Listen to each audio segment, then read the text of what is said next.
तो राधे राधे साथियों। तो चलिए स्टार्ट करते हैं आज की यानी कि 1 नवंबर के इंपॉर्टेंट करंट अफेयर्स को। तो आज मॉर्निंग में वीडियो नहीं आ पाया था, उसके लिए मैंने आपको मॉर्निंग में ही इन्फॉर्म कर दिया था अपने कम्युनिटी पोस्ट पे भी और टेलीग्राम पे भी कि आज इवनिंग तक वीडियो अपलोड होगा, क्योंकि मैं यहाँ पे अवेलेबल नहीं था इसलिए वीडियो तैयार नहीं हो पाया। इसलिए अगर आप में से किसी स्टूडेंट ने टेलीग्राम पे हमें ज्वाइन नहीं कर रखा तो ज्वाइन कर लीजिए। उसका सबसे बड़ा बेनिफिट यही होता है, एक तो जब भी वीडियो अपलोड होता है उसका नोटिफिकेशन सबसे पहले आपको मिल जाता है और कोई भी इंफॉर्मेशन आती है तो सबसे पहले नोटिफिकेशन आप तक पहुंच जाता है। लिंक डिस्क्रिप्शन बॉक्स में है।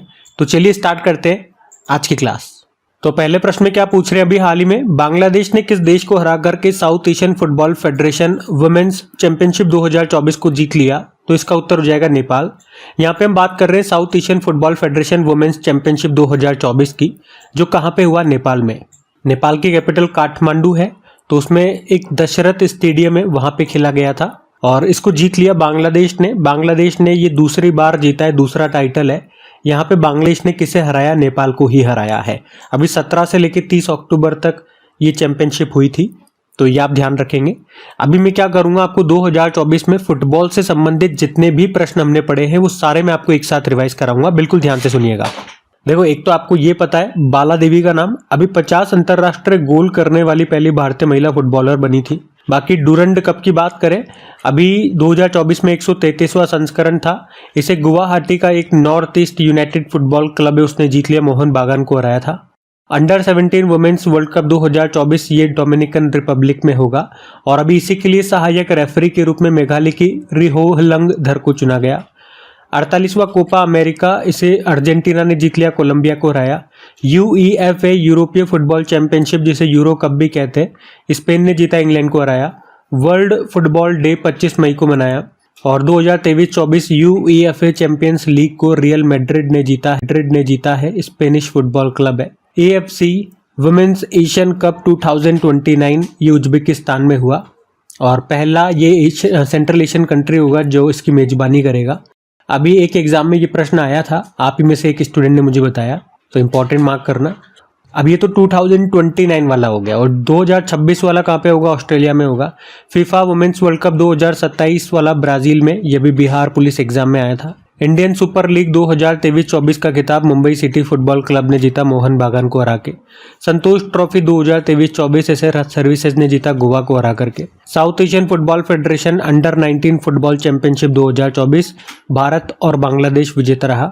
Under 20 south Asian Football Federation mains football championship 2024 जो कि नेपाल में हुआ था, बांग्लादेश ने जीता था, नेपाल को हरा के। Men's AFC under 23 Asian Cup Japan ने जीता, उज्बेकिस्तान को हराया। All India Football Federation Kalyan Chaubey हैं और भी चौथा इंटर कॉन्टिनेंटल कप पुरुष फुटबॉल प्रतियोगिता को जीत लिया सीरिया ने। इंडियन मेंस फुटबॉल टीम के कोच मनोलो मार्केज स्पेन से हैं। South Asian Football Federation men's under 17 championship 2024 जो कि भूटान में हुई थी, भारत ने जीता, बांग्लादेश को हराया। और ये मैंने आपको बताई दिया स्टार्टिंग में बाला देवी के बारे में। बाकी आपको बताया फुटबॉल का एक बहुत ही महत्वपूर्ण पुरस्कार है बैलन डी ऑर पुरस्कार। ये पुरुषों में दिया गया अबे रॉड्रिगो हर्नांडेज को, जो स्पेन से हैं। महिलाओं में एटना बोनमाटी को मिला, जो कि स्पेन से है। फीफा मेंस वर्ल्ड कप 2022 में 22वां संस्करण हुआ कतर में। इसका शुभंकर लाइव था, अर्जेंटीना ने जीता था, फ्रांस को हरा के। 2026 वाला 23वां संस्करण 3 देशों में होगा, अमेरिका, कनाडा, मैक्सिको में। और 25वां संस्करण 2034 में होगा, सऊदी अरब में। सऊदी अरब से याद रखना 2034 में ही ये 22वें एशियन गेम्स को होस्ट करेगा और अभी जो पहली बार ई स्पोर्ट्स गेम्स होंगे उसको भी होस्ट करेगा सऊदी अरब। पूरी दुनिया में फुटबॉल को रेगुलेट करने वाली बॉडी है फीफा। उसके स्टैटिक देखते हैं।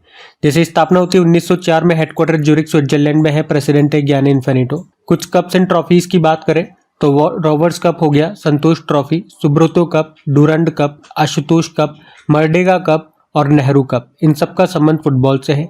एक फुटबॉल टीम में कितने प्लेयर्स होते हैं? तो 11 प्लेयर्स होते हैं, ये भी ध्यान रखना। अगला प्रश्न देखते हैं।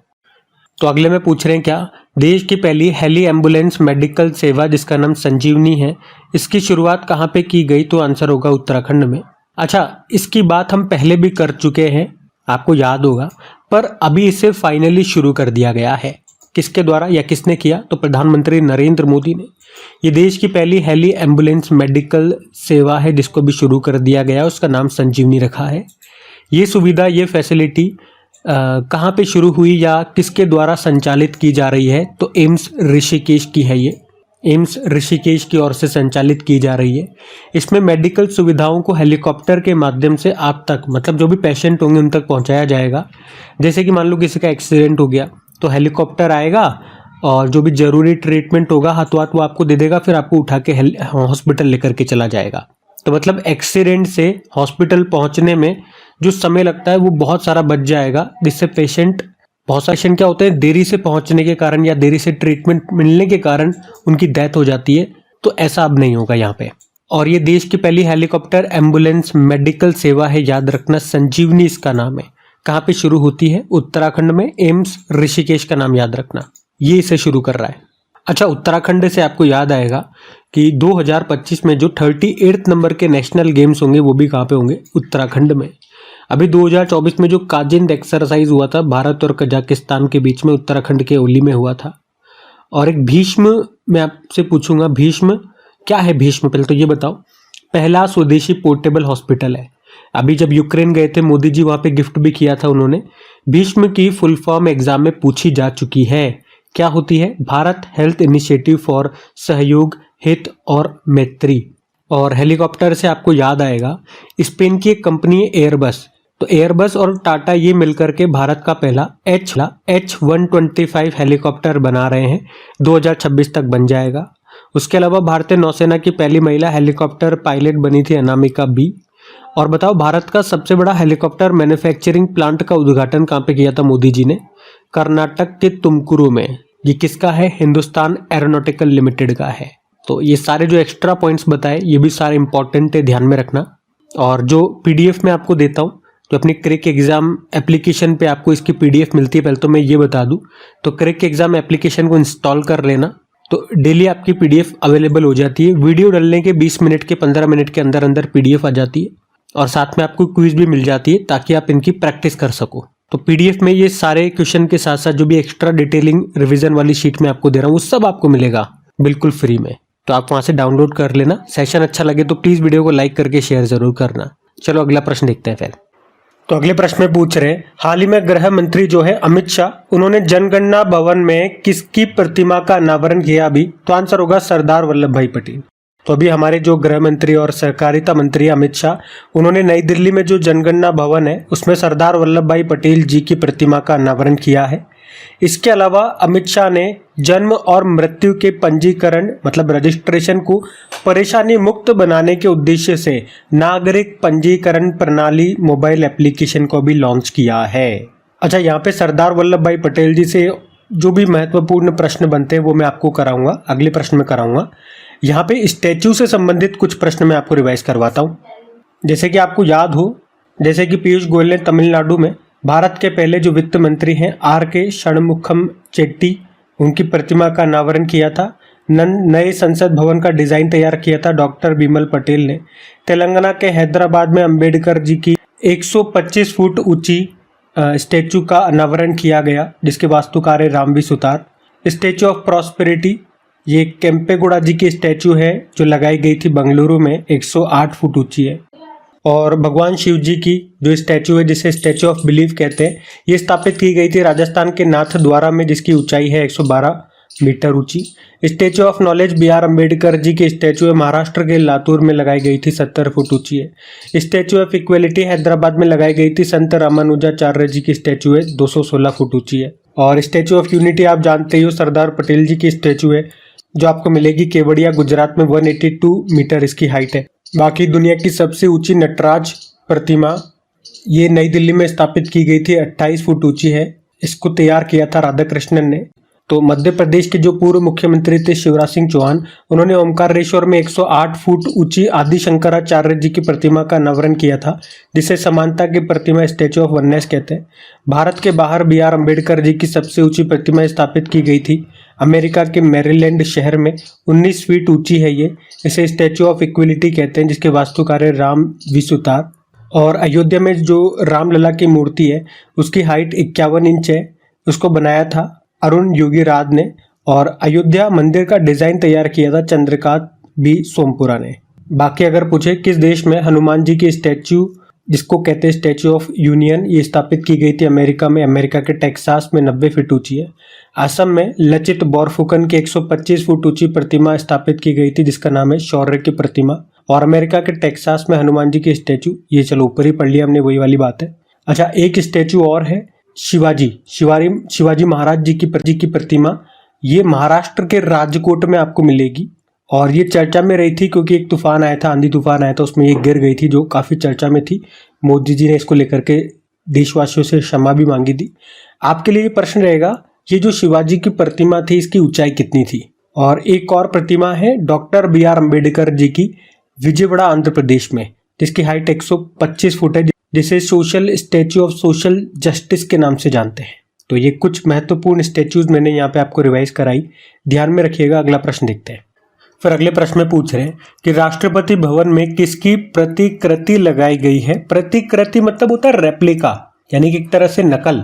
तो उत्तर हो जाएगा कोणार्क चक्र। तो भारत की सांस्कृतिक विरासत को दर्शाने के लिए अभी राष्ट्रपति भवन के सांस्कृतिक केंद्र और अमृत भवन में कोणार्क चक्र की 4 प्रतिकृतियां यानी कि रेप्लिकास लगाई गई है। ये कोणार्क चक्र यहाँ पर बलुआ पत्थर से बने हैं। लगाने का उद्देश्य मैंने आपको बताया, देश की समृद्ध विरासत को प्रदर्शित करना और उसका प्रचार करना। ये तो क्वेश्चन की बात हो गई। कोणार्क सूर्य मंदिर की हम बात कर लेते हैं, तो यहाँ से आपके और स्टैटिक प्रश्न भी क्लियर हो जाएंगे। तो कोणार्क सूर्य मंदिर ये उड़ीसा के पुरी जिले में एक प्रसिद्ध मंदिर है। ये मंदिर सूर्य देवता को, सूर्य भगवान को समर्पित है। और ये मंदिर सूर्य देवता को ले जाने वाले एक विशाल रथ के रूप में डिजाइन किया गया है। इसमें 24 पहिए शामिल है। हर पहिए का जो व्यास है, जो डायामीटर है, वो 9 फुट 9 इंच का है। और हर पहिए में 8 चौड़ी और 8 पतली तीलियां दिखेंगी आपको। बनवाया किसने था, निर्माण की बात करें तो 13वीं शताब्दी में गंग वंश के जो शासक थे, जो राजा थे, नरसिंह देव फर्स्ट ने इसको बनवाया था।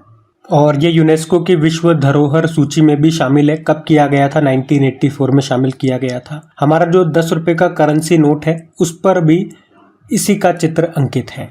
इस मंदिर को ब्लैक पैगोडा भी कहा जाता है, जबकि पुरी में, उड़ीसा के पुरी में ही जो जगन्नाथ मंदिर है उसको व्हाइट पैगोडा कहा जाता है। ये भी आप ध्यान में रखना।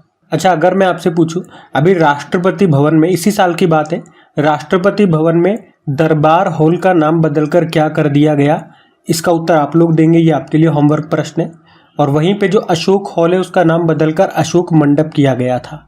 इससे पहले यहाँ पे जो मुगल गार्डन है उसका नाम बदलकर अमृत उद्यान किया गया था। ये भी मैंने आपको बता दिया। और यहाँ पे एक प्रश्न मैंने आपसे पूछ लिया, उसका उत्तर दीजिएगा। हम अगला प्रश्न देखते हैं। तो अगले प्रश्न में पूछ रहे हैं कि अभी राष्ट्र एकता दिवस कब मनाया गया, तो आंसर होगा 31 अक्टूबर को। तो नेशनल यूनिटी डे ये सरदार वल्लभ भाई पटेल जी की जयंती के उपलक्ष्य में हम हर साल मनाते हैं, 2014 से मनाते आ रहे हैं।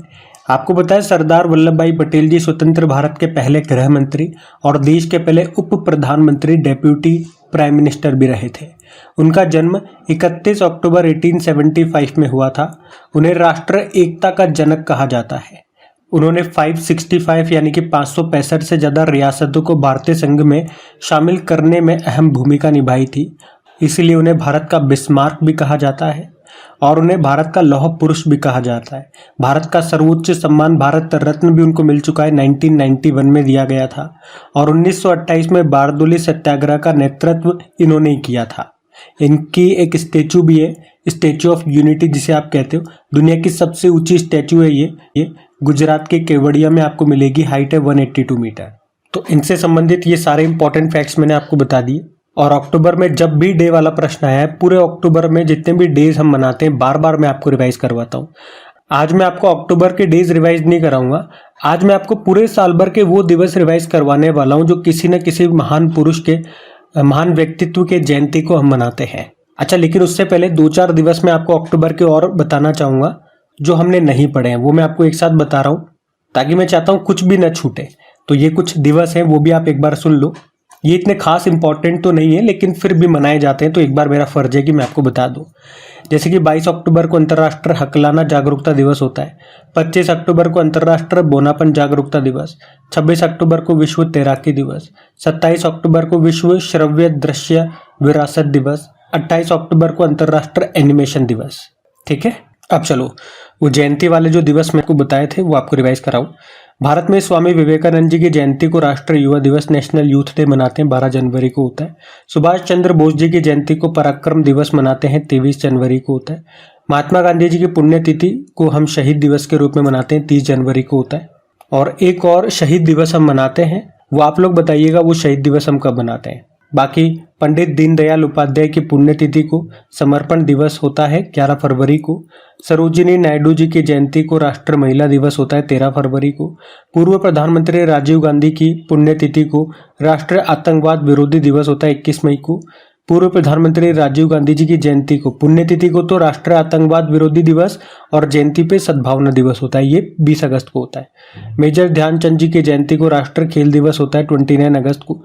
डॉक्टर सर्वपल्ली राधाकृष्णन की जयंती को शिक्षक दिवस मनाते हैं 5 सितंबर। सर मोक्षगुंडम विश्वेश्वरैया की जयंती को राष्ट्रीय इंजीनियर दिवस नेशनल इंजीनियर डे होता है 15 सितंबर। पंडित दीनदयाल उपाध्याय की जयंती को अंत्योदय दिवस होता है 25 सितंबर। महात्मा गांधी जी की जयंती को अंतर्राष्ट्रीय अहिंसा दिवस मनाते हैं 2 अक्टूबर।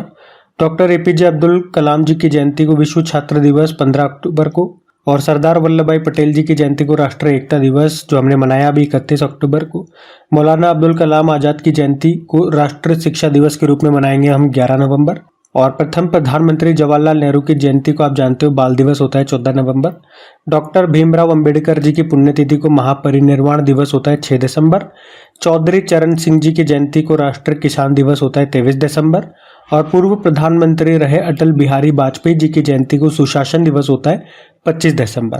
तो ये कुछ इंपॉर्टेंट जयंतियां हैं कुछ महापुरुषों की, तो ये दिवस भी याद रखना आप। इस बार कुछ हटके मैंने आपको रिवाइज करवाया, ध्यान रखना। अगला प्रश्न देखते हैं। फिर अगले प्रश्न में पूछ रहे हैं, भारत और कौन सा देश वर्ष 2026 को संस्कृति, पर्यटन और आर्टिफिशियल इंटेलिजेंस का वर्ष के रूप में मनाएंगे, इन्होंने घोषित किया है। तो आंसर होगा स्पेन। तो भारत और स्पेन 2026 को कल्चर, टूरिज्म और एआई वर्ष के रूप में मनाने पर सहमत हुए हैं। अभी स्पेन के प्रधानमंत्री आपको पता है पेड्रो सांचेज भारत की यात्रा पर थे। और अभी प्रधानमंत्री नरेंद्र मोदी और स्पेन के जो ये प्रधानमंत्री हैं पेड्रो सांचेज, इन्होंने मुंबई महाराष्ट्र में चौथे भारत स्पेन फोरम का भी उद्घाटन किया था। इससे पहले दोनों ने मिलकर वडोदरा गुजरात में टाटा एयरक्राफ्ट कॉम्प्लेक्स का भी उद्घाटन किया था, ये हम पढ़ चुके हैं डिटेल में। और याद रखना जो स्पेन है ये बेंगलुरु में एक वाणिज्य दूतावास स्थापित करेगा और भारत स्पेन के बार्सिलोना में स्थापित करेगा। देखो स्पेन की कैपिटल होती है मैड्रिड और वर्ल्ड टूरिज्म ऑर्गेनाइजेशन का हेडक्वार्टर यहीं पर है मैड्रिड स्पेन में। करेंसी यूरो होती है, प्रधानमंत्री पेड्रो सांचेज। उसके अलावा आपको याद दिलाऊं तो इस साल का जो यूरो कप है वो स्पेन ने जीता था इंग्लैंड को हरा के। और यूईएफए वुमेन्स नेशनल लीग 2024 को भी स्पेन ने जीता फ्रांस को हरा के। इंटरनेशनल सोलर अलायंस का 99 नंबर का फुल मेंबर स्पेन बना था। और C295 जो परिवहन विमान है ये स्पेन से खरीद रहा है भारत, स्पेन की एयरबस कंपनी बना के दे रही है। तो ये सब याद रखना। अगला प्रश्न देखते हैं। फिर अगले प्रश्न में पूछ रहे हैं कि एक साथ 25 लाख दिए जलाने का गिनीज विश्व रिकॉर्ड ये कहाँ पे बनाया गया है। तो आंसर होगा अयोध्या में। तो अयोध्या में 25 लाख दिए जलाकर और 1121 वेदाचार्य की एक साथ आरती करके गिनीज वर्ल्ड रिकॉर्ड बनाया है। अयोध्या में सरयू नदी के किनारे, अयोध्या आपको पता है किस नदी के किनारे है, सरयू नदी के किनारे। तो यहाँ पे 55 घाटों पर 25,12,585 दीपों को एक साथ जलाया गया और ये रिकॉर्ड बनाया गया। रिकॉर्ड से आपको याद दिलाऊं तो इसी साल की बात है 1 जनवरी 2024 को गुजरात में 50,000 से ज्यादा लोगों ने एक साथ सूर्य नमस्कार करके गिनीज वर्ल्ड रिकॉर्ड बनाया था। आपको याद होगा, पढ़ा था हमने। और इसी साल ग्वालियर में 1500 से ज्यादा लोगों ने तबला बजाकर गिनीज वर्ल्ड रिकॉर्ड बनाया था, ये भी पढ़ा था। अच्छा वैसे आपको याद होगा जो चिली देश है, जो साउथ अमेरिका का एक देश है चिली, तो वहाँ पे गिनीज वर्ल्ड रिकॉर्ड के साथ 18,500 फीट की ऊंचाई पर विश्व की सबसे ऊंची वेधशाला स्थापित की गई थी। वैसे अयोध्या से आपको याद दिलाना चाहूँगा, इसका नाम पहले अयोध्या नहीं था। 2018 में आपको याद हो तो फैजाबाद का नाम बदल के अयोध्या किया गया था। और अयोध्या एयरपोर्ट का नाम अभी बदल दिया गया, महर्षि वाल्मीकि जी के नाम पे कर दिया गया। तो ये पॉइंट्स भी आप ध्यान रखना। हम अगला प्रश्न देखते हैं। फिर अगले प्रश्न में पूछ रहे हैं कि इंटरनेशनल क्रिकेट काउंसिल ने किसे भ्रष्टाचार निरोधक इकाई एंटी करप्शन यूनिट का नया अध्यक्ष नियुक्त किया। तो आंसर होगा सुमति धर्मवर्धने। तो अभी इंटरनेशनल क्रिकेट काउंसिल ने श्रीलंका के सुमति धर्मवर्धने को अपनी भ्रष्टाचार निरोधक इकाई के नए अध्यक्ष के रूप में नियुक्त किया है। वे रॉनी फ्लेगन का स्थान लेंगे। इंटरनेशनल क्रिकेट काउंसिल की बात करें, स्थापना होती है 1909 में। हेडक्वार्टर दुबई यूएई में है। इसके चेयरमैन अभी तो ग्रेग बार्कले है, लेकिन इस साल के एंड तक नए बन जाएंगे जय शाह। सीईओ जॉफ एलार्डिस है। बाकी देखो ऑप्शन में शाश्वत वर्ष शर्मा अभी भारतीय एयरटेल के नए एमडी सीईओ बने थे। विपुन कुमार, तो विपिन कुमार ये एयरपोर्ट अथॉरिटी ऑफ इंडिया के नए चेयरमैन बने थे। विजया किशोर रहाटकर राष्ट्रीय महिला आयोग के अध्यक्ष बने थे। तो ध्यान रखना ये भी। अगला प्रश्न देखते हैं। फिर अगले में पूछ रहे दुर्गेश अरण्य प्राणी उद्यान किस राज्य में है जो आईजीबीसी प्रमाणन वाला भारत का पहला चिड़ियाघर बनेगा? तो आंसर होगा हिमाचल प्रदेश। तो हिमाचल प्रदेश के बनखंडी क्षेत्र में बनने वाला दुर्गेश अरण्य प्राणी उद्यान भारतीय हरित भवन परिषद यानी कि इंडियन ग्रीन बिल्डिंग काउंसिल से सर्टिफिकेट पाने वाला भारत का पहला चिड़ियाघर बन गया है। और इन्हें ये सर्टिफिकेट क्यों मिला, क्या कारण है? तो इसे टिकाऊ यानी कि सस्टेनेबल और एनवायरमेंट फ्रेंडली बनाया गया है, इसी के लिए इसको ये सर्टिफिकेट मिला है। और इसको बनाने में कुल खर्चा 619 करोड़ रुपए आया है। आपको याद है अभी विश्व शिल्प परिषद से विश्व शिल्प शहर का सर्टिफिकेट किसे मिला था? तो कश्मीर को। हर घर जल प्रमाणन पत्र प्राप्त करने वाला भारत का पहला राज्य कौन सा बना था? गोवा। और अभी सभी आदिवासियों को बुनियादी दस्तावेज प्रदान करने वाला देश का पहला जिला कौन सा बना था? केरल का वायनाड जिला बना था। तो ये भी ध्यान में रखना। अगला प्रश्न देखते हैं। फिर अगले में पूछ रहे हैं कि अभी हाल ही में किस देश ने 14 वर्ष से कम आयु के बच्चों के लिए निःशुल्क कैंसर उपचार उपलब्ध कराने की घोषणा की है? तो आंसर होगा नेपाल। तो अभी नेपाल सरकार ने 14 वर्ष से कम आयु के बच्चों को सार्वजनिक अस्पतालों में निःशुल्क कैंसर उपचार उपलब्ध कराने की घोषणा की है। अभी 2022 में नेपाल में 22,000 नए कैंसर रोगी दर्ज किए गए थे, उनमें से 14,000 की मौत कैंसर के कारण हुई। अच्छा, यहाँ पे कैंसर से संबंधित बहुत सारे प्रश्न आप देखते होंगे, मैं आप लोगों के लिए एक साथ लेकर के आया हूँ। जैसे कि एक तो सबसे इम्पोर्टेंट दिवस होता है वर्ल्ड कैंसर डे 4 फरवरी को। वर्ल्ड लंग कैंसर डे भी होता है, वो 1 अगस्त को होता है। और इंटरनेशनल चाइल्डहुड कैंसर डे 15 फरवरी को होता है। तो नेशनल कैंसर अवेयरनेस डे 7 नवंबर को। भारत की पहली सर्वाइकल कैंसर के खिलाफ स्वदेशी वैक्सीन बनी थी सर्वावैक। और सर्वाइकल कैंसर ये आपको पता है ह्यूमन पैपिलोमा वायरस के कारण होता है। और बजट में कहा गया था इस बार कि 9 से लेकर 14 की बालिकाओं को इसके टीके मुफ्त में लगाए जाएंगे। और अक्टूबर महीने को स्तन कैंसर जागरूकता माह के रूप में मनाते हैं। अभी एम्स दिल्ली ने कैंसर का शीघ्र पता लगाने के लिए एक एआई प्लेटफॉर्म ionology.ai को लॉन्च किया था। इसे centre for development of advance computing Pune ने तैयार किया। कैंसर के अध्ययन को ऑन्कोलॉजी कहा जाता है। और हरियाणा सरकार ने महिलाओं में स्तन कैंसर का पता लगाने के लिए भी कौन सा कार्यक्रम शुरू किया था? सवेरा कार्यक्रम। बाकी बात तो यहाँ पे नेपाल की भी हुई है। तो ये रहा मैप में नेपाल। कैपिटल काठमांडू होती है। करेंसी है नेपाली रुपया। प्रेसिडेंट है रामचंद्र पौडेल और प्रधानमंत्री है केपी शर्मा ओली। भारत के कितने राज्यों को छूता है नेपाल? 5 राज्यों को। कौन कौन से देख सकते हो? एक तो उत्तराखंड हो गया, एक उत्तर प्रदेश हो गया, एक बिहार हो गया, एक पश्चिम बंगाल हो गया और एक सिक्किम हो गया। अब यहाँ के करंट अफेयर्स में आपको रिवाइज कराऊं तो 2025 को एक विशेष पर्यटन वर्ष के रूप में नामित किया नेपाल ने। नेपाल ने पोखरा को अपना टूरिज्म कैपिटल बनाया। माता तीर्थ औंसी उत्सव मनाया गया था। बिस्किट यात्रा महोत्सव नेपाल में मनाया गया। रेनबो टूरिज्म कॉन्फ्रेंस नेपाल में मनाया गया। समलैंगिक विवाह का पंजीकरण करने वाला पहला दक्षिण एशियाई देश बना नेपाल। भारत नेपाल के मुनाल उपग्रह को लॉन्च करेगा। भारत नेपाल से 10 सालों में 10,000 मेगावाट बिजली खरीदेगा। WHO ने नेपाल के धुलीखेल नगर पालिका को नेपाल का पहला स्वास्थ्य शहर और एशिया का दूसरा सबसे स्वस्थ शहर घोषित किया था। UPI सिस्टम अपनाने वाला पहला विदेशी देश नेपाल ही है।